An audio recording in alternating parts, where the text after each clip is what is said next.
On va s'intéresser aujourd'hui à l'histoire d'un homme qui semble destiné à hériter d'une des positions les plus volatiles et puissantes du monde. C'est le récit du successeur de l'ombre. Allez, imaginez un peu la scène. On se projette dans un futur très proche. On est en février 2026. Le ciel de Téhéran est en feu. Des frappes qu'on dit américano-israéliennes s'abattent sur la capitale iranienne. C'est le chaos, la destruction. Et au milieu de tout ce vacarme, une nouvelle qui fait trembler le monde entier. L'homme qui dirigeait l'Iran d'une main de fer depuis près de 40 ans, le guide suprême Ali Khamenei, est mort. Un vide de pouvoir béant vient de s'ouvrir. Et ce vide, il faut le combler. Et vite. Mais comment on choisit un nouveau leader alors que le pays est littéralement sous les bombes ? C'est une succession qui va se jouer sur un trône de cendres. Alors que les missiles sifflent encore, 88 religieux de l'Assemblée des experts se retrouvent en secret. Leur mission est absolument cruciale. Il s'agit de choisir le nouveau maître de 85 millions d'Iraniens. Le chef de ce qu'on appelle l'axe de la résistance. L'homme qui aura la main sur le programme nucléaire. Et leur choix est stupéfiant. Ils se portent sur Mojtaba Khamenei, le fils du guide qui vient de mourir. Un homme qui n'a jamais eu le moindre poste officiel, qui n'a presque jamais parlé en public, un vrai fantôme en fait. Alors qui est vraiment cet homme ? Pour essayer de le comprendre, il faut revenir en arrière. C'est le parcours de quelqu'un robe. Et ce surnom, attention, il ne vient pas de ses ennemis, non. Il vient de diplomates américains qui l'observaient de très près, et ce dès 2007. Une source iranienne leur avait d'ailleurs glissé à l'époque, si vous voulez atteindre le guide, passez par le fils. Et cette influence, elle n'est pas du tout abstraite. En 2005, beaucoup le considèrent comme l'architecte de l'élection surprise de Mahmoud Ahmadinejad. En 2009, pendant les manifestations monstres du mouvement vert, les opposants l'accusent d'avoir personnellement dirigé la répression sanglante. Et en 2019, les États-Unis le sanctionnent officiellement. Le nom qu'ils lui donnent, le vrai patron dans l'ombre. L'autre pilier de son pouvoir, c'est l'argent, évidemment. Et là, on ne parle pas de petites sommes, on parle de milliards, des milliards de dollars. Alors, d'où vient une fortune pareille ? Eh bien, les enquêtes pointent vers un empire assez opaque.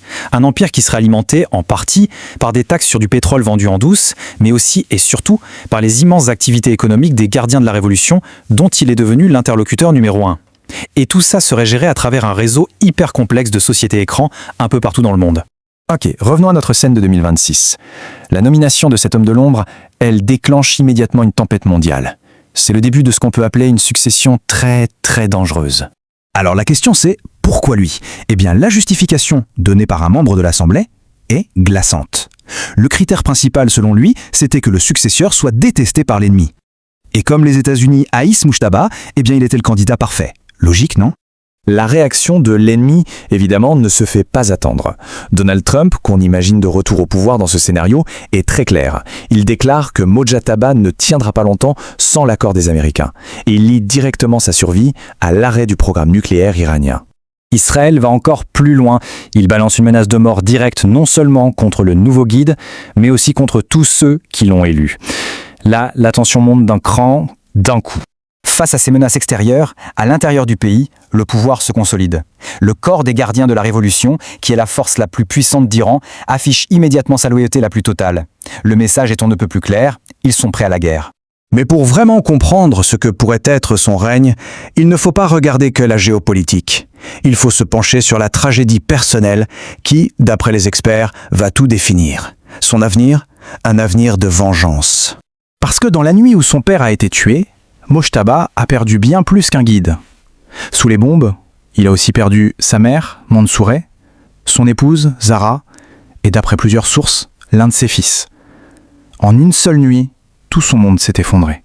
Et c'est pour ça que quand les experts analysent sa future politique, ils ne parlent pas de concepts abstraits, ils parlent d'un homme qui a tout perdu.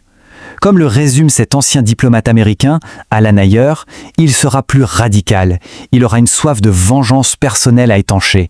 Sa stratégie de pouvoir, ce sera donc ce que les analystes appellent la consolidation par le défi, c'est-à-dire s'appuyer encore plus sur les gardiens de la Révolution, intensifier les frappes de missiles dans la région et surtout, accélérer à n'importe quel prix le programme nucléaire.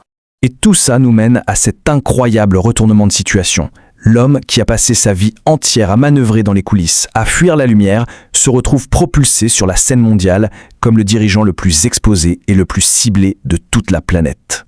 Ce qui nous amène à la toute dernière question, et c'est la plus explosive. Si cet homme, qui est maintenant poussé par sa vengeance personnelle et par le besoin de prouver sa légitimité, si cet homme pousse l'Iran à accélérer de façon décisive vers l'arme nucléaire, est-ce qu'Israël et les États-Unis appuieront à nouveau sur la gâchette ?